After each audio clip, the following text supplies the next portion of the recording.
अतिशय स्फूर्तिदायक याच्यामध्ये घोषणा देऊया. छत्रपती शिवाजी महाराज की जय. धर्मवीर छत्रपती संभाजी महाराज की जय.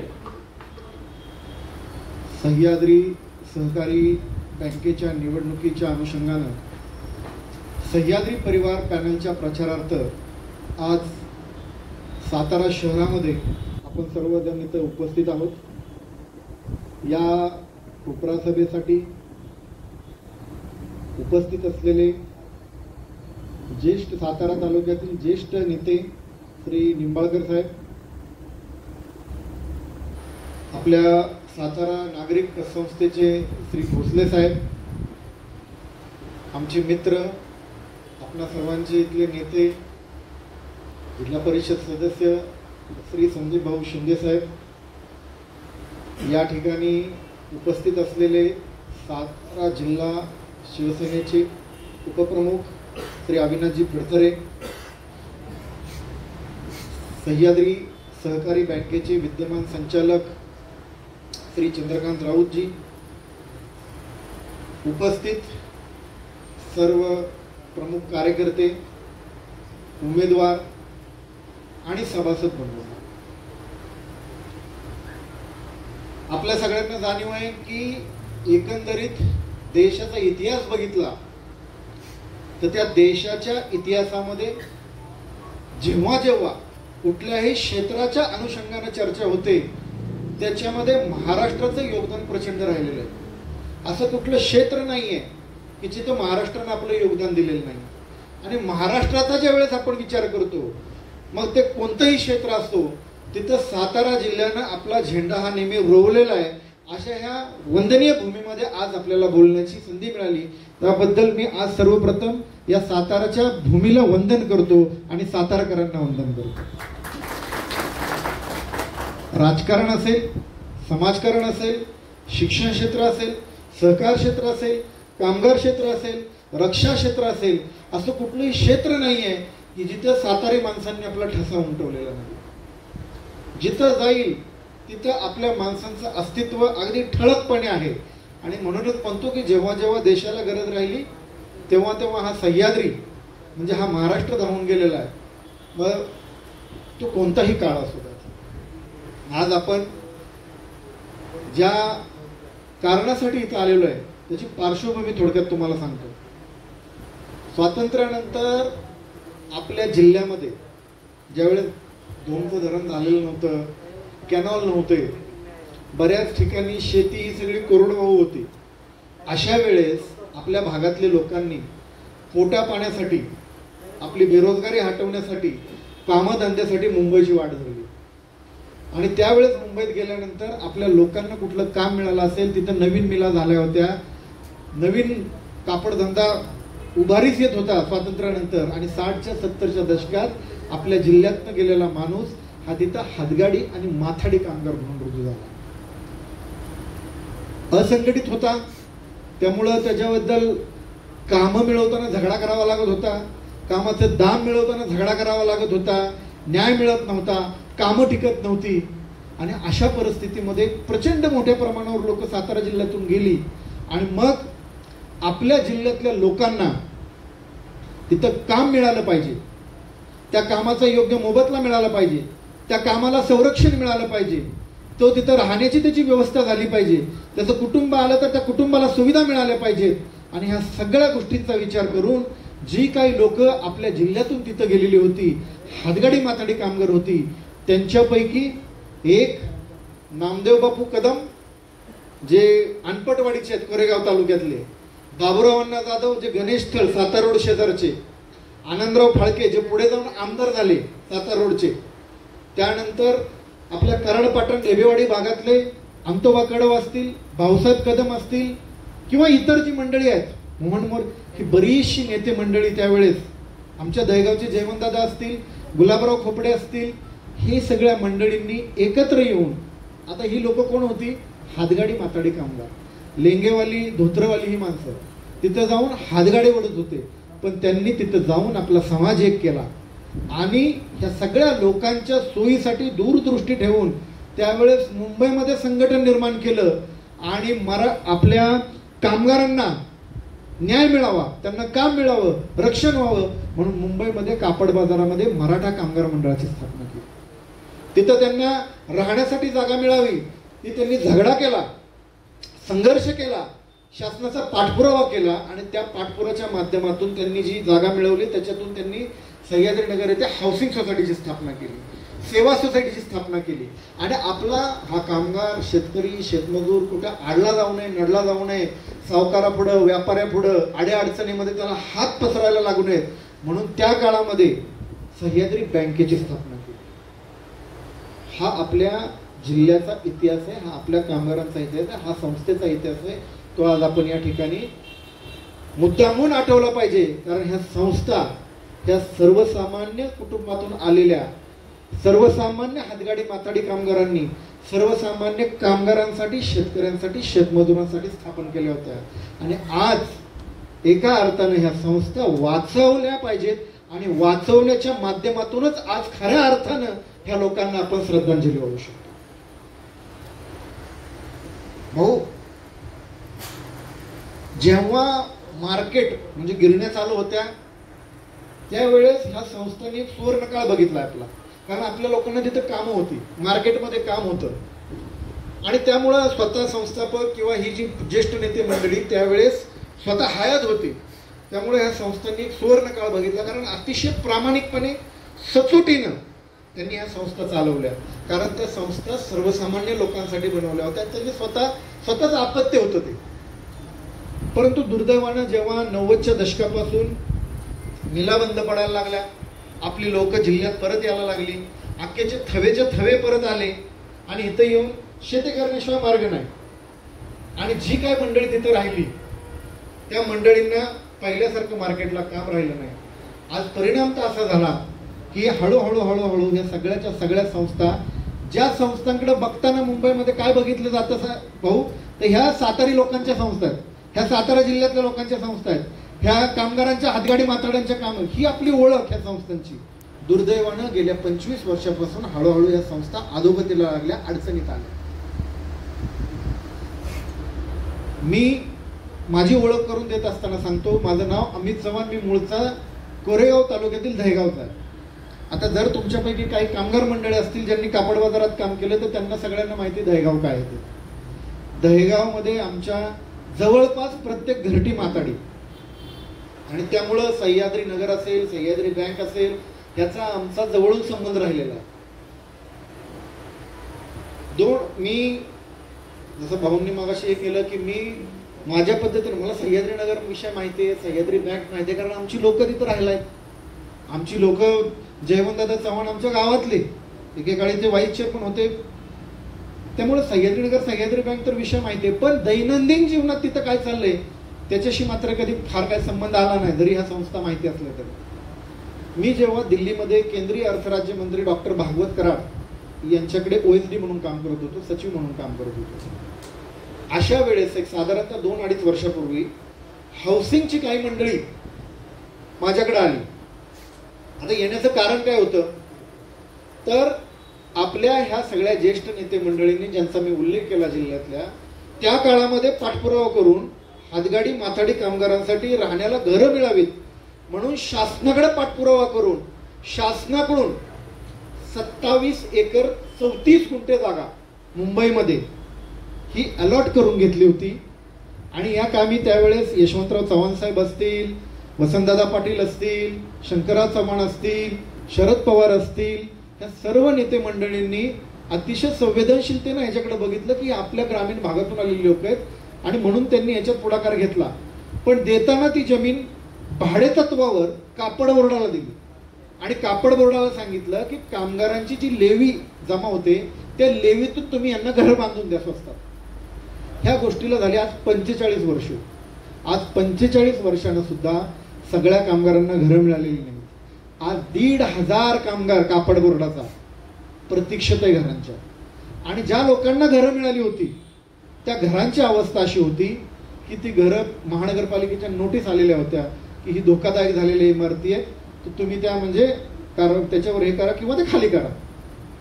म्हणजे अशा एका बाजूला कामगार ज्याला 1,500 कामगार ज्याला घर मिळालेलं नाही, दुसऱ्या बाजूला असा कामगार ज्याला घर मिळालंय परंतु त्याचा पुनर्विकास गरजेचा आहे. हाऊसिंग सोसायटी ही फक्त मेंटेनन्स करू शकते, स्वतःचं ते पुनर्विकास करू शकत नाहीत किंवा नवीन घरही बांधू शकत नाहीत. तसे अधिकार त्यांना नाहीत, कारण जागा त्यांच्या नावावर नव्हती. कापड बोर्ड नवीन घरं बांधून द्यायची जबाबदारी त्यांची, पण मार्केटमध्ये काम गेल्यामुळं म्हणजे कामगारांची लेवी जमा होत नाही, त्यामुळे त्यांच्याकडे फंड नाहीत. परिणामी गेल्या 25-30 वर्षात एका विटेचं बांधकाम सुद्धा नवीन झालेलं नव्हतं आणि पुनर्विकास अधिकार त्यांच्याकडे नव्हते किंवा मेंटेनन्सचा अधिकार त्यांना नाही. आणि मग एका बाजूला असा कामगार जो प्रतीक्षित आहे घरांच्या, तर त्याला घर बांधून देण्यासाठी बोर्डाकडे पैसे नाहीत. हाऊसिंग सोसायटी पुनर्विकास करू शकत नाही, हाऊसिंग सोसायटी पुनर्विकास करू शकत नाही. आणि म्हणून हे त्रांगडं की कसं मिळणार, घरं कशी मिळणार राहिलेल्या लोकांना, पुनर्विकास कसा होणार. कारण जमीन शासनाची, नावावर शासनाच्या, लीजवर दिलेली कापड बोर्डाला आणि राहत्यात हाऊसिंगचे मेंबर. आणि म्हणून जेव्हा हा प्रश्न माझ्याकडे आला, आता मी हाऊसिंगचा मेंबर नाहीये स्वतः, परंतु जेव्हा हा प्रश्न माझ्याकडे आला त्यावेळेस, आता रोज कितीतरी 1000 प्रश्न यायचे मंत्रालयामध्ये असल्यावर, पण कुठेतरी हा आपल्या भागातल्या लोकांचा प्रश्न आहे, आपल्या जिल्ह्यातल्या लोकांचा प्रश्न आहे. अशी लोक ज्यांनी गाव सोडून मुंबईमध्ये घेऊन हातगाडी ओढल्यात, माथाडी म्हणून काम केलंय, कष्टाचं काम केलंय आणि त्यांच्या आयुष्यभराची जर काय कमाई असेल तर ती एखादी रूम आहे जी त्यांना मिळालेली आहे. आणि अशी रूम काही लोक प्रतीक्षित, काही लोकांना मिळाली. जर एखादी बिल्डिंग पडली तर अख्खं नगर खाली होईल आणि शासनाची जमीन शासन दरबारी जमा होईल. आणि म्हणून याच्यात जर आपल्याला काय करता आलं तर आपण प्रयत्न करावा, ह्या भावनेतून मी त्याच्यामध्ये लक्ष घातलं. सन्माननीय मुख्यमंत्री त्यावेळेस उपमुख्यमंत्री होते, त्यांच्या कानावर हा प्रश्न घातला. अतिशय संवेदनशीलतेनं त्यांनी हा प्रश्न ऐकून घेतला आणि त्यांनी याच्यात केवळ लक्ष घातलं नाही, तो पूर्ण सहकार्य केलं. महसूल विभाग, कामगार विभाग आणि सहकार विभागाला योग्य निर्देश दिले आणि गेल्या 1.5-2 वर्षापासून पाठपुरावा पण केला. सगळे हाऊसिंगचे मेंबर जे एकमेकाच्या विरोधात लढायचे ते सगळे एक आणले, एकमुखी त्यांनी पाठिंबा दिला त्या पुनर्विकास किंवा या प्रक्रियेला. आणि 1.5-2 वर्षाच्या पाठपुराव्यानंतर शासनाची असलेली ही जागा पैकी 27 एकर 34 गुंठ्यातली 20 गुंठे हे रयत शिक्षण संस्थेची शाळा आहे आपली, तिथं त्यांच्या नावे वेगळा सातबारा होता. उरलेली 27 एकर 14 गुंठे ही वर्ग 2 ची जागा वर्ग 1 करून आता कामगारांच्या हाऊसिंग सोसायटीच्या स्वतःच्या नावावर झाली. आता हाऊसिंग सोसायटीचा पुनर्विकासाचा मार्ग मोकळा झालेला आहे आणि जो पुनर्विकास होतोय त्याच्यामध्ये असलेल्या घरांच्या तिप्पट जागा आज आपण त्या कामगारांना तिथं देतोय. आणि जे प्रतीक्षा यादीत कामगार आहेत, जे 30, 35, 40 वर्षापासून प्रतीक्षेत आहेत, सगळ्यांना आता घरं मिळायचा मार्ग मोकळा झाला, कारण आता त्यांना इतरत्र कुठं जायची गरज नाही. आता हे का शक्य झालं तर सगळे सभासद एकत्र आले म्हणून, आणि आपण लक्ष का घातलं, आपल्या लोकांचा विषय म्हणून. आणि अशा पद्धतीनं एक संस्था जी साताऱ्या लोकांची, आपल्या लोकांची, जी अडचणीत आली होती ती वाचवण्यात आपण यशस्वी झालो. आणि मग पुढचा प्रश्न आला की बाबा बाकीच्या ज्या संस्था आहेत त्या सुद्धा आपण वाचवायचा प्रयत्न केला पाहिजे. आणि मग विषय आला बँकेचा. आता बँकेच्या बद्दल गंमत अशी आहे की मी स्वतः अर्थ मंत्रालयामध्ये असताना तिथे माझ्याकडे स्वतःकडे बँकिंग विषय होता. सरकारी बँका, खाजगी बँका, सहकारी बँका यांचे जे काही प्रश्न असतील ते माझ्याकडे नेहमी येत राहायचे. म्हणजे भाऊ, आता मला माहित नाही, विनोद कुलकर्णी मला म्हटलं देतो, विनोद कुलकर्णी सातारा तुमची जनता बँक माझ्याकडे 2-3 वेळा आली, मी त्यांना खूप मदत केली. अशा खूप बँका यायच्या माझ्याकडे. त्यामुळं बँकिंग मध्ये मी गेले 4-5 वर्ष जवळून काम करतोय. ज्यावेळेस ही मंडळी मला बँकेचा विषय घेऊन आली तेव्हा मी त्यांना म्हटलं की पहिल्यांदा तुम्ही एक काम करा, हे सह्याद्री बँकेचं, आता मी सभासद नसलो तरी माझ्या कुटुंबात सभासद आहेत, माझ्या गावामध्ये सभासद आहेत, आजच्या घडीला सुद्धा सगळ्यात जास्त सभासद आमच्या गावातले, 350 सभासद नुसते आमच्या एकट्या गावातले. आणि त्यामुळं मला तरी बँक माहिती आहे, पण परिस्थिती नक्की काय आहे बँकेची ही समजून घेतली पाहिजे. म्हणून मी म्हटलं अहवाल तुम्ही मला द्या, गेले एक 8-10 वर्षाचे अहवाल द्या, म्हणजे मला कळेल काय ते. मी 8-10 वर्षाचे अहवाल मागितल्यावर पहिले 2015 ते 20 चे अहवाल मला लगेच मिळाले. 2020 नंतरचे अहवाल मिळवायला मला 5-10 दिवस गेले, कारण सभासदांना अहवालच मिळालेले नव्हते गोळा करायला. आता तुम्ही इथं सगळी सभासद मंडळी आहे, काही टोळीतली आहेत, काही मला माहिती आहे. मला सांगा गेल्या 3-4 वर्षात किती जणांना बँकेचा अहवाल मिळालाय? कोणालाही अहवाल नाही. सहकार कायद्यानुसार सहकारी संस्थेचा सभासदाला अधिकार आहे की त्याला संस्थेमध्ये काय चाललंय हे वार्षिक अहवालामध्ये कळतं, त्याला वार्षिक अहवाल मिळाला पाहिजे. दुर्दैवानं तो अहवाल कोणालाही दिला जात नव्हता, दिला जातच नाही अजून. आणि मग मी खूप झगडा करून ज्यावेळेस अहवाल मिळवले, आता हा अहवाल आहे जो सगळ्यात लेटेस्ट आहे, शेवटचा अहवाल आहे हा प्रसिद्ध झालेला. त्याच्यानंतर अहवाल अजून प्रसिद्ध झालेला नाहीये. 2023-24चा अहवाल आहे आणि 24-25चा कदाचित ह्या वर्षी येईल. आता राजकारण म्हणून जर मी तुमच्याकडे आलेलो आहे तर मी काही बोलू शकतो, आरोप करू शकतो, त्याला काय आधार असायलाच पाहिजे अशातला भाग नाही. पण शासनाच्या नियमानुसार, रिझर्व्ह बँकेच्या नियमानुसार प्रत्येक सहकारी संस्थेला ऑडिट करून त्याचा अहवाल प्रसिद्ध करावा लागतो आणि जमा करावा लागतो सहकार विभागाला, रिझर्व्ह बँकेला. आता तो अहवाल आहे जो त्यांनी स्वतः इथं प्रसिद्ध केलेला आहे अहवाल. आता त्या अहवालात त्यांनी काय लिहिलेलं आहे ते मी तुम्हाला सांगतोय, जे तुम्हाला एका पॅम्पलेटद्वारे तुम्हाला सगळ्यांना कळणार आहे. ह्या अहवालात लिहिलेलं आहे, कुठल्या पानावर लिहिलेलं आहे ती मी याच्यामध्ये टाकलेलं आहे, ते तुमच्यापर्यंत पोहोचलेलं आहे सगळं. ह्या अहवालामध्ये लिहिलेलं आहे की 10 ऑक्टोबर 2022ला रिझर्व्ह बँकेने या बँकेवर निर्बंध घातलेले आहेत की ही बँक अनियमितता आहे, त्याच्यामध्ये चुकीच्या मार्गाने काही कामं झालेली आहेत आणि त्यामुळे बँक अडचणीत येऊन भांडवलदारांना, गुंतवणूकदारांचं नुकसान होऊ शकतं आणि म्हणून काही अटी आणि नियम लादलेले आहेत. किंवा तुम्ही ह्या अटी आणि नियमांचं पालन करा, अन्यथा ही बँक एखाद्या बँकेत मर्ज होईल. आणि अशा पद्धतीचा प्रस्ताव ऑलरेडी शामराव विठ्ठल बँकेला गेलेला आहे की ही बँक याच्यामध्ये विलीन करू. म्हणजे जी बँक अतिशय कष्टानं उभी केली, म्हणजे भाऊंनी जसं सांगितलं की हातगाडी वडून, कोणी 50 रुपये 100 रुपये काढून. आता जे ज्येष्ठ नेते मंडळी आहेत, ज्येष्ठ कामगार आहेत, हे आठवण सांगतात ज्यांचं वय आज 80 आहे की त्या काळामध्ये 25-25 रुपये, 68, 69, 70, 71 लक्षात घ्या, त्या काळामध्ये 25-25 रुपये दर महिन्याला साठवून 100 रुपये करून तो शेअर्स बनवून लोकांनी शेअर्स घेतले तर ही बँक तयार केली. नामदेव बापू कदम एक ठराविक शेअर्स रोज गेल्याशिवाय संध्याकाळी जेवायचे नाहीत, म्हणजे एवढ्या कष्टाने ह्या बँका त्या काळी ह्या संस्था उभ्या केल्या गेल्या. आणि ही संस्था जी आपली ओळख आहे, आज सातारा जिल्ह्यामध्ये आज 97 भाऊ, जरी त्यांनी बाहेर सभासद करायचा प्रयत्न केला तरी सुद्धा आज 70% जास्त सभासद सातारा जिल्ह्यातली लोक आहेत. आणि ही आपली ओळख आहे. आज सातारा जिल्ह्यामधले विशेष करून कामगार वर्गात काम करणारी, कोरेगाव तालुका असेल, त्याला संलग्न असलेला हा सातारा तालुक्याचा भाग असेल, वाई तालुक्याचा, फलटण तालुक्याचा भाग असेल आणि डेबेवाडी खोरा असेल, असं एखादं गाव नाही, असं एखादं घर नाही की जिथं ह्या संस्थेचा कधी संबंध आलेला नाही. प्रत्येक ठिकाणी ही संस्था प्रत्यक्ष अप्रत्यक्षरित्या पोचलेली आहे कधी ना कधी. आणि अशी ही संस्था जी तुमची आमची ओळख आहे ती जर कुठेतरी विलीन झाली, मी का ह्याच्यात लक्ष घातलंय त्याची ही कारणं आहेत, त्याचंही उत्तर मी देणार आहे. आज मी फक्त सांगतो सातारा शहरातल्या लोकांना, ह्या पवई नाक्यावर एक भली मोठी इमारत आहे. आज जिथं IDBI दिसतं, काही वर्षापूर्वी ही इमारत कोणाची होती तुम्हाला सगळ्यांना माहिती आहे.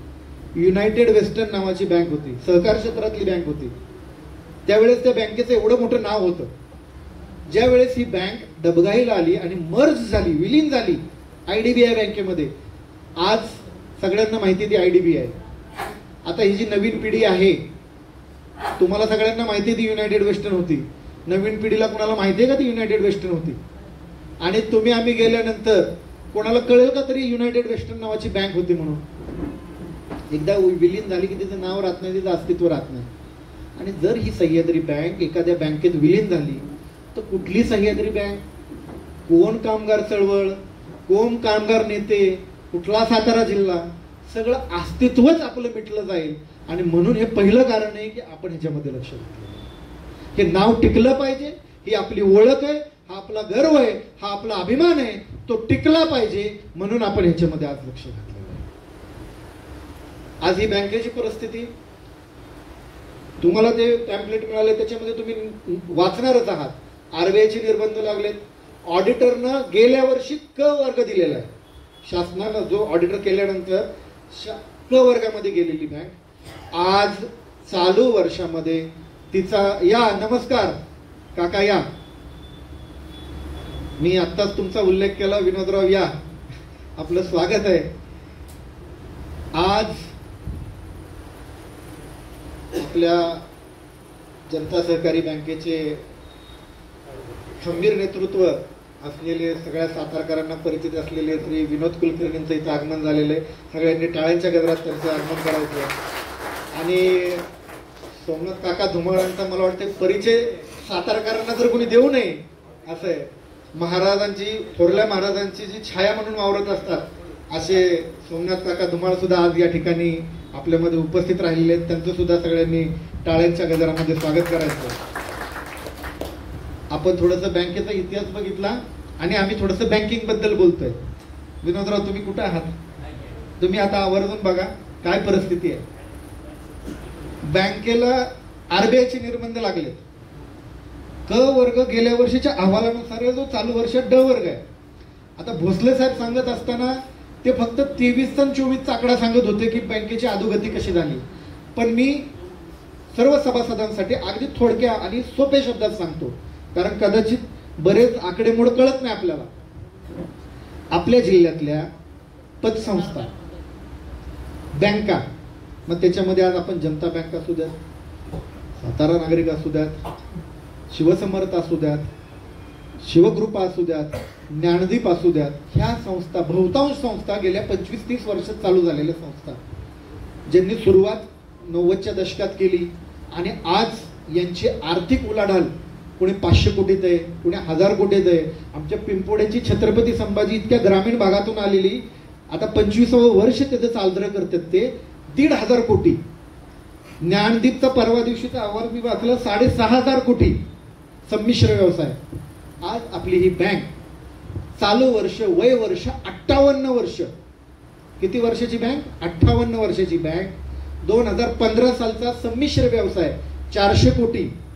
2025चा संमिश्र व्यवसाय 200 कोटीच्या आसपास. म्हणजे 30 वर्षाच्या संस्था हजारो कोटी, 5,000 कोटीत गेल्यात. आमची 60 वर्षाची बँक जी एकेकाळी 400 कोटीवर गेली होती ती रिव्हर्स टाकून 200 कोटीमध्ये आलेली आहे. आणि आम्ही बँकिंग करतोय. गेल्या वर्षीचा निव्वळ, चालू वर्षाचा निव्वळ तोटा त्यांनी लिहिलेल्या अहवालामधील आकडा सांगतोय 5 कोटी 30 लाख. आणि त्याच्यावर ऑडिटरनं हरकत घेऊन सांगितले 5 कोटी 30 लाख नाहीये, 7 कोटी 30 लाख आहे. आणि संचित तोटा, एकूण संचित तोटा 16 कोटी रुपये, ज्याला एनपीए म्हणतो, अणुउत्पादकता कर्ज, अणुउत्पादित कर्ज. ऑडिटनुसार गेल्या वर्षीचं त्यांनी छापलेलं 24.90 म्हणजे जवळपास 25% एनपीए, ग्रॉस एनपीए ज्याला म्हणतो. आणि चालू वर्षाचा तो झालेला 32%. आता मला तुम्ही सांगा, अशा पद्धतीमध्ये जी बँक आहे तिला आयसीयू मध्ये म्हणायचं नाही तर काय म्हणायचं बँकिंग मध्ये? तिचा निर्बंध घातले, ड वर्गामध्ये गेलीये, 32% एनपीए झालाय, संमिश्र व्यवसाय 400 कोटीवरून 200 कोटीवर आलाय आणि थकबाक्या वाढलेल्या आहेत. आता हे सगळं झाल्यानंतर ह्या बँकेची परिस्थिती अशी आहे की 2022ला हे ड्यू होतं, इलेक्शन लागणं अपेक्षित होतं. इलेक्शन काय लावत नव्हते कारण शामराव विठ्ठलशी ऑलरेडी चर्चा चालली होती विलिनीकरणाची. आता ज्यावेळेस हा विषय आला की नाही आपण ही बँक वाचवायची, म्हणून मी रिझर्व्ह बँकेमध्ये आयओ असतो प्रत्येक बँकेला, इन्क्वायरी ऑफिसर, की बाबा त्या बँकेची हालत काय आहे, परिस्थिती काय आहे. त्या आयोला ज्यावेळेस आपली लोक जाऊन भेटली की बाबा 8 वर्ष होत आली ह्या बँकेची निवडणूक नाही लागली, आम्हाला निवडणूक लावायची, त्यांना बँकेचं नाव विचारलं आणि मग तो फोन करून सांगतोय की इसमें रखा क्या है, तो हिंदी भाषिक आहे, अरे ये बैंक तो डब्बे में गया हुआ है, ये बैंक तो बंद होने वाला है, बंद पड़ने वाला है, या तो मर्ज हो जाएगा। एक तो बैंक की हालत ऐसी नहीं है कि इलेक्शन लड़ा जाए, और दूसरा बात है लड़के भी जो आएगा उसके हाथ में कुछ है नहीं, क्यों लढना चाहते आप? बँक लढताय कशाला? रिझर्व्ह बँक सांगतोय अधिकारी, त्यात काय राहिलेलं नाही, एक तर ती मर्ज होईल। आता ह्या महोदयांचा फार मानस आहे की ती लवकर मर्ज व्हावी। मग सगळ्यांना प्रश्न आहे की आपण ही बँक का लढतोय? तर दोन कारणांसाठी आपण ही बँक लढतोय। पहिलं कारण जे मी तुम्हाला सांगितलं ही आपली ओळख आहे, हा आपला भावनिक मुद्दा आहे। ही सातारा जिल्ह्यातल्या लोकांची बँक आहे, ही हातगाडी माताडी कामगारांची बँक आहे। त्या बँकेकडे बघताना सातारा जिल्ह्याकडे बघितलं जातं, आणि ह्या सभा सुद्धा भरतात त्या फक्त सातारा जिल्ह्यात भरतात या बँकेसाठी। तुमची आमची ओळख आहे ती टिकली पाहिजे, म्हणून आपण हे पहिलं हे कारण आहे की आपण या बँकेत लक्ष देतो। आणि दुसरं काय कारण आहे? मी तुम्हाला मगाशी सांगितलं हाऊसिंगचा प्रकल्प मार्गी लागलेला आहे। 1,500 कामगार अजून घरापासून वंचित आहे। आता 1,500 कामगाराला इतक्या वर्षाच्या प्रतीक्षेनंतर घर मिळणार आहे। पण दुर्दैव आहे की आज माथाडींना मार्केटमध्ये कापड बाजारात पहिल्यासारखं काम राहिलेलं नाहीये, त्याचा पगार पहिल्यासारखा पडत नाहीये। कापड बोर्डामध्ये त्याची स्लिप आहे पेमेंटची ती कमजोर आहे, कुठली सरकारी बँक त्याला कर्जासाठी उभं करणार नाहीये। आणि अशा वेळेस एवढ्या प्रतीक्षेनंतर जर आपल्या जिल्ह्यातल्या लोकांना घरं मिळणार आहेत, केवळ कर्ज मिळणार नाही म्हणून जर हे जाणार असतील घरं, तर आपण त्याच्यामध्ये उतरायला नको, कारण त्याला कर्जच कोण देणार नाही। आणि म्हणून हा जो मूळ उद्देश होता या बँकेचा की त्या लोकांना कुठं हात पसरायला लागू नये, म्हणून ही आर्थिक संस्था उभी केली होती। आणि म्हणून आपल्याला त्या संस्थेमध्ये लक्ष घालायचं की त्यांना आपल्याला कर्ज देता येतील। मग तिसरा प्रश्न येईल, आला काय एवढ्या अडचणीत आहे, तुम्ही का लक्ष घालताय? त्याचं काय उत्तर मिळालं, पण जर एवढ्या अडचणीत आहे तर तुम्ही असं काय करणार आहे की ज्याच्यातून ही बँक बाहेर येणार आहे? तुम्हाला मी सांगतो, हाऊसिंग प्रकल्पामध्ये 2,150 लोकांना ज्यांच्याकडे घर आहेत त्यांना कॉर्पस फंड डिपॉझिट जे विकासकाकडून मिळतंय प्रत्येकी 8 ते 10 लाख रुपये। आज आपण ते 2,150 लोकांचा एवढा मोठा कॉर्पस फंड ज्यावेळेस आपण बँकेत ठेवतोय आणि जेवढा मोठा प्रकल्प आहे त्या प्रकल्पाची अगदी 10% जरी उलाढाल आपल्या बँकेच्या माध्यमातून आपण करतोय तर आपल्या बँकेला फार मोठं भांडवल उपलब्ध होतंय, ज्याच्या माध्यमातून आपण कामगारांना वंचित राहिलेल्या कर्जही देऊ शकतो आणि त्यांचं कोलॅटरल आहे, कारण त्यांना एवढा मोठा फ्लॅट तिथं मिळतोय। त्यामुळं एक कर्मधर्म संयोगानं कामगारांच्या पुण्याईनं ही एक संधी प्राप्त झालेली आपल्याला की आपल्या जिल्ह्यातल्या लोकांना घरं पण मिळतील, आपल्या अडचणीत असलेली संस्था सुद्धा बाहेर येईल, आणि हा एक संधी आपल्याला आलेली आहे। आणि म्हणून आपण याच्यामध्ये लक्ष घातलं पाहिजे। ही एक संधी आहे, अडचणीत असलेली बँक परत रूटवर आणून त्याचं सक्षमीकरण करण्याची, ती ओळख टिकवण्याची ही आपल्याला प्राप्त झालेली संधी आहे, आणि ही संधी आपण वाया घालवायची नाही। आज एखाद्या व्यक्तीला एखाद्या संस्थेचं भलं करायचं असेल तर किती काळ लागतो? 5 वर्ष, 10 वर्ष, 15 वर्ष, अरे आज 24 वर्ष झालं। बरं 24 वर्षानंतर संस्थेनं जर एखादा उच्चांक गाठला असता तर मान्य केलं असतं। आज काय परिस्थिती आहे आपण बघितलेली आहे। अरे 24 वर्षामध्ये 1 रुपयाचा डिव्हिडंड सुद्धा तुम्ही दिला नाहीये। जर तुम्ही संस्था चालवता 1 रुपयाचा डिव्हिडंड नाहीये। असे कामगार आहेत, असे सभासद आहेत ज्यांचा कोणाचा 10,000 शेअर्स आहे, 20,000 शेअर्स आहे, 80,000, 1 लाख रुपये शेअर्स असणारी लोक आहेत। आज मला तुम्ही सांगा, ज्याचा शेअर्स 10,000 आहे, 5,000 आहे, 20,000 आहे, 15 वर्षामध्ये एखाद्या संस्थेमध्ये जरी पैसे नुसते तुम्ही सेव्हिंग मध्ये ठेवले असते व्याजामध्ये, तर आज त्याचे 4 पट रक्कम तुम्हाला मिळाली असते। आज काहीच नाही त्या सभासदांना। आणि आज आपण कुठल्या स्थितीमध्ये आपण आज ही बँक परत मागतोय? कुठलीही जबाबदारी नाही, कुठलंही उत्तर नाही, आणि टीका टिप्पणी करायला त्यांच्याकडे काय आहेच नाहीये, त्यामुळे बँकेबद्दल बोलत नाही। आता प्रश्न काय आहेत त्यांचे की हे कुठून आले? अरे मी कुठून आलो? मी या जिल्ह्याचा सुपुत्र आहे, मी त्या गावातून येतो ज्या गावामध्ये प्रत्येक कुटुंबातला माणूस माथाडी आहे। आणि त्यांच्या माहितीसाठी, कारण अपुरं ज्ञान आहे ना, बँकिंगचं ज्ञान जसं थोडंसं कमजोर आहे तसं माझ्याबद्दल पण थोडंसं कमजोर ज्ञान आहे। अरे माझे आजोबा स्वतः 4 वर्ष हातगाडी माथाडी कामगार राहिलेले आहेत, आणि नंतर आम्ही ट्रान्सपोर्टचा बिझनेस चालू केलेला आहे। आणि म्हणून हा जरी केवळ मुद्दा असला तरी आपल्या भागातल्या सर्वसामान्य लोकांचं ज्या ज्या गोष्टी ज्या ज्या अडचणीच्या ठिकाणी मी तिथं सक्षमपणे उभा आहे. तुमचा प्रत्येकाचा असलेला प्रश्न हा माझाच प्रश्न आहे, कारण मी तुमच्यापैकीच एक आहे आणि म्हणून मी ह्याच्यामध्ये उतरलो. आज मी यायच्या आधी तुम्ही उल्लेख करत होतो, मी मंत्रालयामध्ये सुद्धा होतो त्यावेळेस प्रत्येक जण आलेला आपल्या जिल्ह्यातून. म्हणजे आता काका धुमाळ इथं आहेत, म्हणजे ज्याला म्हणतात ना हातच्या कंगणाला आरसा कशाला आहे, स्वतः इथं कुलकर्णी साहेब आहेत. जेव्हा जेव्हा कुणी पण आपल्या जिल्ह्यातला माणूस आलेला आहे तेव्हा तेव्हा शक्यता आणि माझ्या मर्यादेच्या बाहेर जाऊन मी मदत केलेली आहे, फक्त ह्या गोष्टीसाठी की ही सगळी लोक आपली लोक आहेत, आपल्या मातीतून आलेली लोक आहेत. आणि ह्याच भावनेतून आपण ह्याच्यामध्ये लक्ष घातलेलं. मी आज सातारच्या सगळ्या सभासदांना इथे विनंती करायला आलो की बँकेची ही वास्तविकता तुम्ही सगळ्यांनी लक्षात घ्या. ही परिस्थिती गंभीर आहे आणि ज्या लोकांनी त्यांच्याकडे बोलण्यासारखं काय नाही. सिंपल गोष्ट सांगतो, 68 ला ही बँक चालू झाली. 68 साली सातारा जिल्ह्यातले जवळपास 90% सभासद सातारा जिल्ह्यातले होते. हातगाडी माथाडी कामगार, आलेला परत रिटर्न कामगार, सगळा आपला. त्यांच्या सोयीसाठी गेल्या 60 वर्षात एकच ब्रँच, ती पण कुठं होती, सातारा रोडला. कधी स्थापन झाली? 1970च्या आसपास सातारा रोडला ती होती. त्याच्यानंतर अख्ख्या जिल्ह्यात एक ब्रँच नाहीये. आणि केवळ एवढं नाही, ही ब्रँच सातारा रोडला होती. कुपर कारखान्याची पेमेंट तिथं होत होते, कामगारांचे पेमेंट तिथं यायचे, माथाडी कामगार तिथं यायचा.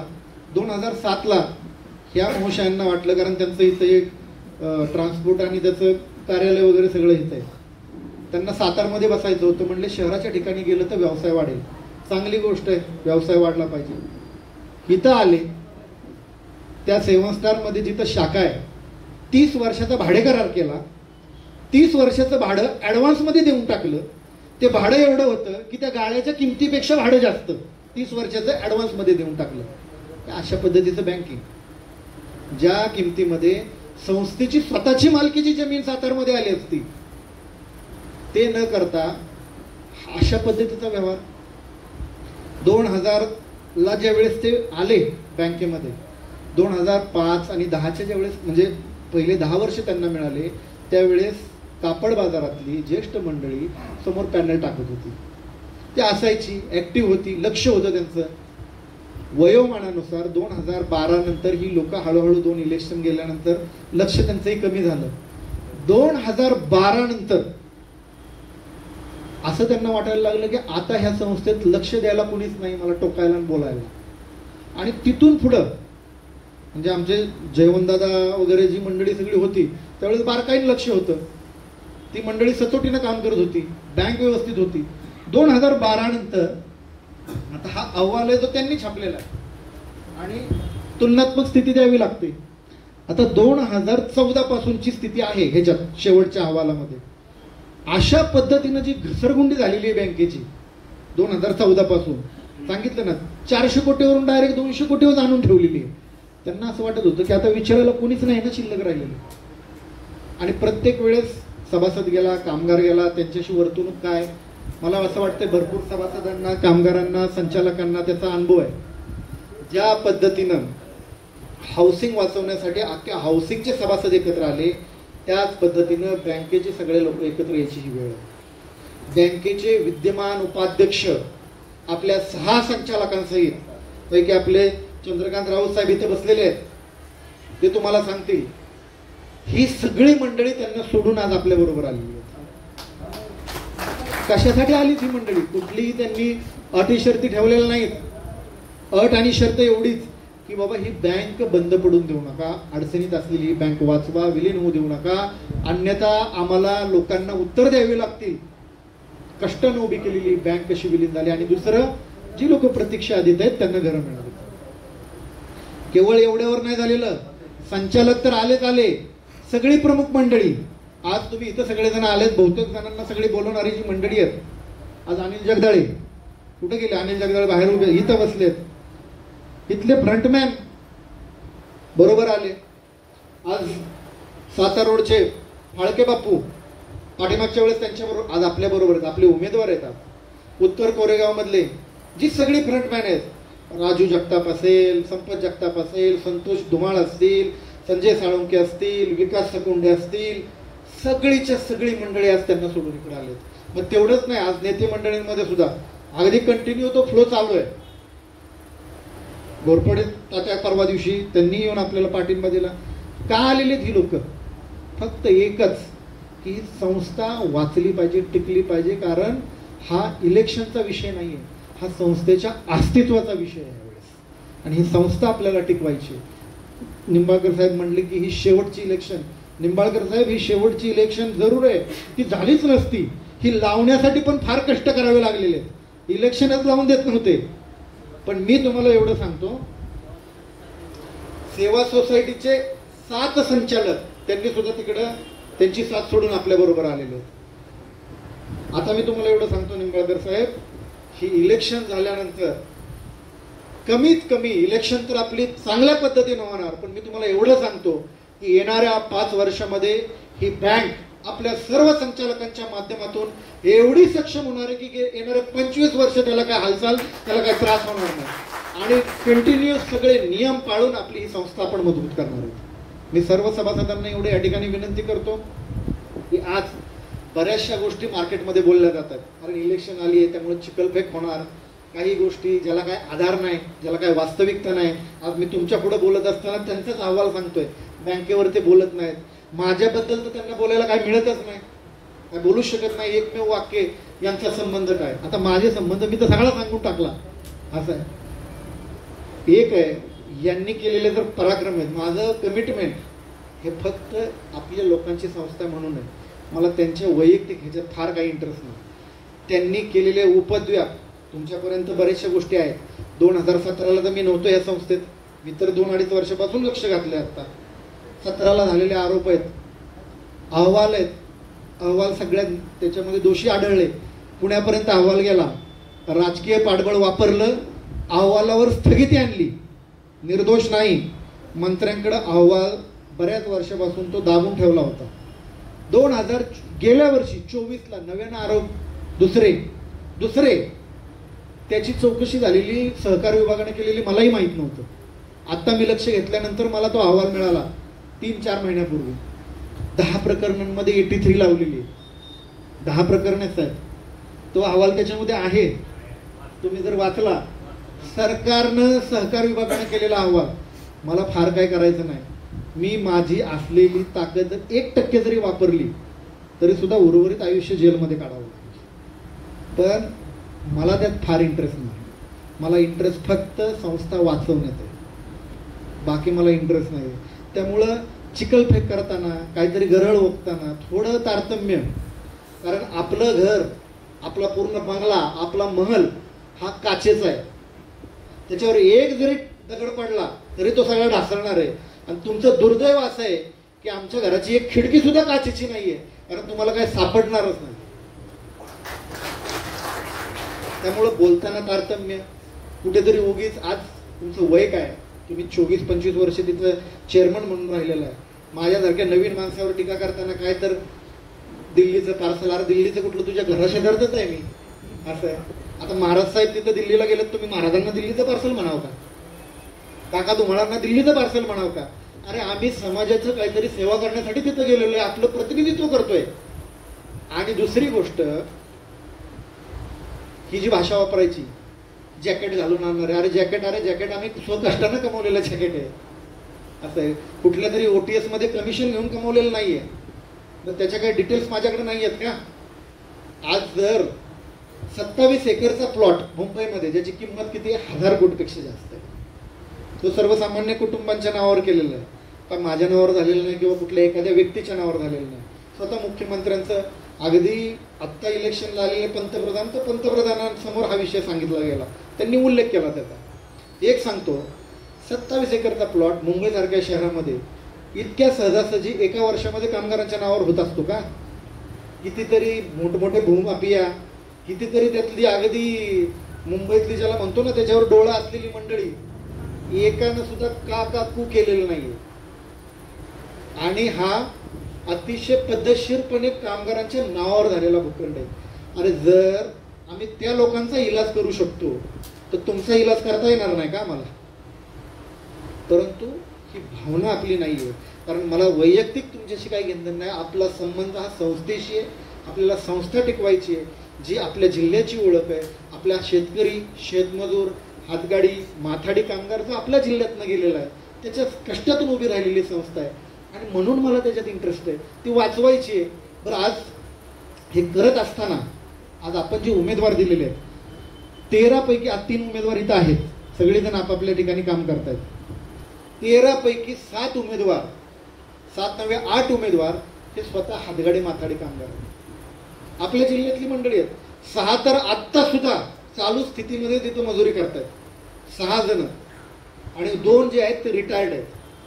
8 पैकी आपल्या इथून आज जे 3 आहेत, मी ओळख करून देतो. इथं उपस्थित आहेत आपल्याकडं विजय शेलार. 1 मिनिट उभं राहा तुम्ही. विजय शेलार ह्यांचं मूळ गाव पाटेघर आहे, इथं परळीच्या खोऱ्यामध्ये. विजय शेलार हे राज्यामध्ये सहकार जे आहे आघाडी भारतीय जनता पक्षाची, त्याचे सहसंयोजक आहेत प्रवीण दरेकरांबरोबर. अतिशय सहकारामधलं ज्ञान त्यांचं फार मोठं प्रगाढ आहे. सहकार भारतीचे ते जे ऑडिट होतं त्या प्रकोष्ठचे अध्यक्ष आहेत. जे फेडरेशन आहे हाऊसिंगचं, सहकारचं, मुंबईचं, त्याचे ते संचालक आहेत. सहकार बोर्डाचे संचालक आहेत. आणि असा हा माणूस आपल्या सातारचा सुपुत्र आहे. आणि ही मंडळी आज आपण तिथं दिलेली आहेत उमेदवार म्हणून. दुसरे उमेदवार आहेत बाळासाहेब देशमुख. बाळासाहेब देशमुखांना म्हणजे ते तर त्यांच्याकडं कामाला होते, त्यांना तर फार म्हणजे त्यांचं जवळून त्यांनी सगळा अभ्यास केलेला आहे.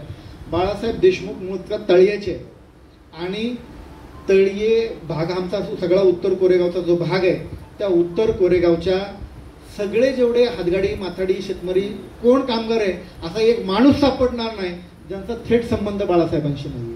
जी लोक माणसं काम करतात अशी आपण उमेदवार दिलेले आहेत. तिसरे आहेत शौकतभाई मोमीन. शौकतभाई मोमीन यांचं संपूर्ण कुटुंब साताऱ्यात राहतं. त्यांचे भाऊ स्वतः डॉक्टर आहेत. गप्पारबाई सातारा सिटी हॉस्पिटल, बरोबर ना, सिटी हॉस्पिटलमध्ये ते प्रॅक्टिस करतात. बऱ्याच वर्षापासून हे कुटुंब आज साताऱ्यामध्ये राहून, आता मूळ तसं गाव त्यांचं कोरेगाव तालुक्यातलं आहे, दहेगाव वॉटर स्टेशन, इथं ते संपूर्ण कुटुंब राहिलेलं आहे. आज इथं हमीदबाई पण आलेले आहेत. आणि हे कुटुंब इथं येऊन सगळ्या घरामध्ये किती डॉक्टर आहेत आज साताऱ्यात राहून 11 डॉक्टर आहेत घरामध्ये त्यांच्या. ही सगळी सातारकर मंडळी आहेत. आणि हे आज आपल्याला इथं उमेदवार म्हणून आपण दिलेले आहे. म्हणजे समाजातला प्रत्येक वर्ग, आज हेमंत निंबाळकर सारखे CA ऑडिटर, बँकिंगचं ज्ञान असलेला माणूस, त्यांना आपण आज उमेदवारी दिली. ही सगळी मंडळी, हे विजय शेलार, हेमंत निंबाळकर, ही कामगारांची मुलं आहेत, बाहेरून कोणी आलेलं नाही. म्हणजे अशी लोक जी स्वतः कामगार आहेत, जे रिटायर्ड कामगार आहेत, अशी लोक ज्यांना बँकिंग कळतं, ज्यांना सहकार कळतं, जे कामगारांची मुलं आहेत, असं सगळ्यांचं अतिशय सक्षम असं एक पॅनल आपण या ठिकाणी आज उतरवलेलं आहे. आपल्याला कबशी चिन्ह मिळालेलं आहे. मी तुम्हाला सांगतो 18 तारखेला रविवारी मतदान आहे. येणाऱ्या ह्या मतदानामध्ये आपण सर्वांनी या सर्व उमेदवारांच्या, सह्याद्री परिवार पॅनलच्या सर्व उमेदवारांना पॅनल टू पॅनल मतदान करायचंय. पॅनल टू पॅनल मी ह्याच्यासाठी म्हणतोय की कुणीतरी येईल. आता एक लक्षात घ्या, हा मी सभासद नाहीये. मला ज्यांनी ह्याच्यामध्ये हे केलं, आमचे मित्र, आमचा भाऊ मनोजदादा चव्हाण, तो सुद्धा सभासद नाहीये. आम्ही ह्याच्यात आलोय कारण हे आपल्या लोकांच्या संस्था. आम्ही ह्याच्यात आलोय कारण जे काका धुमाळांचं मूळगाव सोनके, त्यांना माहिती आहे किती किती लोक. सोनक्याचा उमेदवार आहे बरं का, संतोष धुमाळ, स्वतः हातगाडी ओढतो. संतोष धुमाळ स्वतः हातगाडी ओढतो. गेले 24 वर्ष माने साहेबांबरोबर म्हणजे अतिशय हिरारीनं भाग घेणारा कार्यकर्ता, नाही न्याय दिला. आज आपल्याकडे आलेले, आज आपण त्यांना उमेदवारी दिली. ही सगळी मंडळी, सगळे जे आहेत, मी तुम्हाला काय सांगतोय की संस्था अडचणीत आलोय म्हणून आम्ही पुढे आलेलो आहे, म्हणून एकत्र आलेले आहेत. सगळे विद्यमान संचालक, माजी संचालक, प्रमुख नेते मंडळी, सगळी मार्केटमधली, परिवारातली, जिल्ह्यातली एक का आलेली आहेत? कारण हे संस्थेच्या अस्तित्वाचा विषय. प्रायव्हेट प्रॉपर्टी असल्यासारखी वापरलेली आहे, सार्वजनिक मालमत्ता, ती सगळ्यांच्या सहयोगातून आलेली संस्था, ती वाचवायची. आणि म्हणून हा कुठला गावकी भावकीचा विषय नाही, किंवा आपण इथं सोयरीक जुळवायला आलेलो नाही. की कुणीतरी माझा पाहुणा तिथून उभा आहे, कुणीतरी माझ्या गावातल्याला पुढून तिकीट मिळाली आहे. अहो ते सगळं घरात. आपण समाजामध्ये आलेलो आहे, समाजाची संस्था वाचवायला आलेलो आहे. आणि म्हणून इतर कुठलाही विचार न करता पॅनल टू पॅनल, आज इथं सहकारामध्ये ज्ञान असलेली 2 मंडळी आहेत, कुलकर्णी साहेब आहेत, भोसले साहेब आहेत. संस्था अडचणीतून काढण्यासाठी निर्णय घ्यावे लागणार आहेत. आणि ते निर्णय जर सुलभतेने करायचे असतील तर पॅनल पूर्णच्या पूर्ण निवडून आलं पाहिजे. आणि म्हणून कुठलाही विचार इतर न करता येणाऱ्या रविवारी सर्वच्या सर्व 13 उमेदवारांना पॅनल टू पॅनल मतदान करायचंय. गपबशी पुढे ठप्पा मारायचा आहे आणि ह्या पॅनलला प्रचंड बहुमताने विजय करायचंय. एवढंच तुम्हाला या ठिकाणी मी निवेदन करतो. परत एकदा आपण सर्वजण, सर्व सभासद बंधू इथे आलेले आहेत. कामगारांच्या टोळ्या पण इथं आलेल्या आहेत, जे कापड बाजाराशी संबंधित आहेत आणि साताऱ्यात काम करतात. ज्या पद्धतीनं मुंबईतल्या सर्व कामगारांशी न्याय झालेला आहे, तोच न्याय कापड बाजारातल्या संबंधित सर्वच्या सर्व कामगारांशी होणार, एवढं या ठिकाणी मी तुम्हाला 100% ग्वाही देतो. तुम्ही तुमचं काम करा. येणाऱ्या काळामध्ये आपण, आपलं कुटुंब, आपले नातेवाईक, पै पाहुणे, जे कुणी सह्याद्री बँकेशी निगडीत असतील, जे सभासद आहेत, त्या सभासदांना मतदान केंद्रापर्यंत पोहोचवा. आपण सगळे प्रमुख कार्यकर्ते आहात, इथं नेते मंडळी आहात. लक्षात घ्या, बरेच कार्यकर्ते किंवा सभासद असे असतील ज्यांचा 5-6 वर्षापासून त्या बँकेशी संबंधच आलेला नाही. कारण कर्ज मिळत नाही, तिथं काय जास्त ट्रान्झॅक्शन होत नाही, तिथं आज IFSC कोड नाही बँकेला, तिथं आज डिजिटलायझेशन नाहीये. त्यामुळं लोक दुसरीकडे गेलेले आहेत बँकिंग करायला. पण सभासद आहेत, मी तुम्हाला एवढंच सांगतो, त्याला असं वाटेल की यार मी 4 तास वाया का घालू, जरी माझं मतदान सातारला असेल तरी. त्याला तुम्हाला समजून सांगायचं आहे हे का गरजेचं आहे आणि घरातून काढून आणून ते मतदान करून घ्यायचंय रविवारी. दुसरी गोष्ट, सगळ्यांनी सजग राहायचंय. इथं सगळी मंडळी ही असणारच आहेत. संदीप शिंदे साहेब असणार आहेत, सुरेश बोबडे साहेब असणार आहेत, चंद्रकांत राऊत साहेब असणार आहेत, अनिल जगदाळे असणार आहेत, भोसले साहेब असणार आहेत. सगळीच मंडळी आहेत. आता काका किंवा आपले कुलकर्णी, सगळी मंडळींना इथं सहकार्य असणार आहे. पण आपण बूथ लावणार आहोत. त्या बूथ लावल्यानंतर आणि आत प्रतिनिधी सोडल्यानंतर सगळ्यात महत्वाचं कार्य कुठलं असणार आहे तर सभासदाला, मतदाराला घरापासून आणून त्याचं मतदान करून घ्या. आणि हे सगळ्यात मोठी जबाबदारी, तुम्ही तर करणारच आहे मतदान, पण तुमची सगळ्यात मोठी जबाबदारी आहे मतदार आणून मतदान करून घेणे. त्याच्यासाठी तुम्ही पूर्ण नियोजन झालेलं आहे. आपल्या ह्या सगळ्या प्रमुख लोकांच्या संपर्कात राहा. तुम्हाला येणाऱ्या ह्या 5 दिवसामध्ये, आज सोमवार आहे, शनिवारी सकाळपर्यंत 9 वाजेपर्यंत आपण प्रचार करू शकतो. आता 9 पर्यंत शनिवारी तो कोण उठून इतका येणार नाही, म्हणजे शुक्रवार संध्याकाळपर्यंत. आपल्याकडं मंगळवार, बुधवार, गुरुवार आणि शुक्रवार 4च दिवस आहेत. आपल्याला आता 4च दिवस आहेत. 4 दिवसामध्ये फार काय तुम्हाला वेळ द्यायचा नाही. प्रत्येकानं 2 गोष्टींची खबरदारी घ्यायची. पहिलं, एक, मतदानाच्या दिवशी मतदान झालं पाहिजे म्हणून सभासद सगळे आले पाहिजेत, मतदार आले पाहिजेत, ते काढायचे आहेत. त्यांच्यासाठी लागणाऱ्या गाड्यांची व्यवस्था किंवा त्यांचं काही चहा पाणी नाश्त्याची व्यवस्था तुम्हाला सगळी तिथं असेल बूथवर. आणि गाड्यांसाठी इथं अनिल जगदाळे वगैरे सगळी मंडळी आहेतच, प्रमोद देशमुख आहेत, ही मंडळी आहेत. तुम्ही त्यांच्याशी संपर्कात आहात, त्यांच्याच माध्यमातून तुम्ही आलेला आहे. संदीप भाऊ आहे.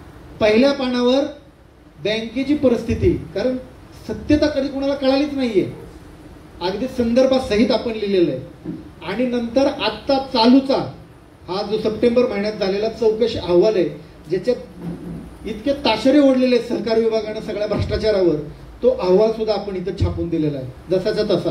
हे काय आपलं घरचं नाहीये, हे आपल्याला सभासदांपर्यंत पोहोचवायचं आहे. आणि शेवटच्या पानावर आपले उमेदवार आणि चिन्ह दिलेलं आहे. मी तुम्हाला सांगतो, हे तुम्ही सभासदांपर्यंत पोहोचवा. त्यांचा फार मोठा गोड गैरसमज इतक्या दिवस आहे की ह्या सभासद हे साधी लोक आहेत, हातगाडी माथाडीवाले, हे शेतकरी, गावचे मजुरी करणारे, शेती करणारे, ह्यांना काय कळत नाही. आणि त्याच्यामुळं आत्तापर्यंत निभावून जात होतं. ही परिस्थिती ज्यावेळेस तुम्ही सभासदांपर्यंत पोहोचवणार आहे, सभासद स्वतःहून जागा होणार आहे. तो काय मूर्ख नाहीये. त्यांना जरी वाटत असलं तरी सभासद मूर्ख नाहीये. फक्त आपलं काम एवढंच आहे, ही परिस्थिती, ही वास्तविकता त्यांच्यापर्यंत गेली पाहिजे. आणि म्हणून प्रत्येक हे पॅम्पलेट्स तुम्हाला इथं मिळतील. कुठे मिळणार आहेत, कोणाकडे येते कमी पडलं तर काही नसलं संदीप भाऊंच्या इथं तुम्ही संपर्क करा. चंद्रकांत राऊत आहेत. एक सुद्धा गाव शिल्लक नाही राहिलं पाहिजे, एक सुद्धा मतदार शिल्लक नाही राहिला पाहिजे, किंवा एक सुद्धा गल्ली साताऱ्यातली शिल्लक राहिली नाही पाहिजे की जिथं मतदारापर्यंत ही पुस्तक पोहोचलेलं नाही. हे 4 दिवसात करायचंय आणि रविवारी आपल्याला मतदानाला त्यांना काढून आणायचं. सातारा शहरामध्ये आहात तुम्ही किंवा शेजारच्या ठिकाणी आहात, पण तुमचं मतदान मात्र मुंबईला आहे. असे एक साधारण 40 लक्षात घ्या. आपण संस्थेच्या अस्तित्वाची लढाई लढतोय. हा काय कुठल्या वैयक्तिक अजेंड्याचा भाग नाही आहे. फार चिकलफेक झाली तरी तुम्ही त्याकडे लक्ष देऊ नका, त्याची उत्तरं. आणि दुसरी गोष्ट, ते बँकेवर काहीच बोलत नाहीत, त्यांना बँकेवर विचारा प्रश्न. आणि सगळ्या गोष्टींसाठी ही मंडळी इथं आपल्या इथं उपस्थित आहेत. मला असं वाटतंय की मी इथं उभं राहिल्यापासून आपण ह्या बँकेमध्ये का आहोत, कशासाठी इंटरेस्ट घेतलेला आहे, पुढं काय करणार आहोत, ह्याचा सविस्तर गोषवारा मी तुमच्यापर्यंत पोहोचवलाय. प्रयत्न का आपण करतोय, कशासाठी करतोय हे तुमच्या लक्षात आलं असेल. की संचालक मंडळी असतील, प्रमुख कार्यकर्ते एकवटलेत का हे तुम्हाला लक्षात आलं असेल. या सगळ्या गोष्टींचा विचार करा आणि येणाऱ्या 18 तारखेला मतदान करून आपले आशीर्वाद आम्हा सगळ्यांपाठी ठेवा, एवढंच या ठिकाणी निवेदन करतो आणि थांबतो. जय हिंद, जय महाराष्ट्र, जय कामगार.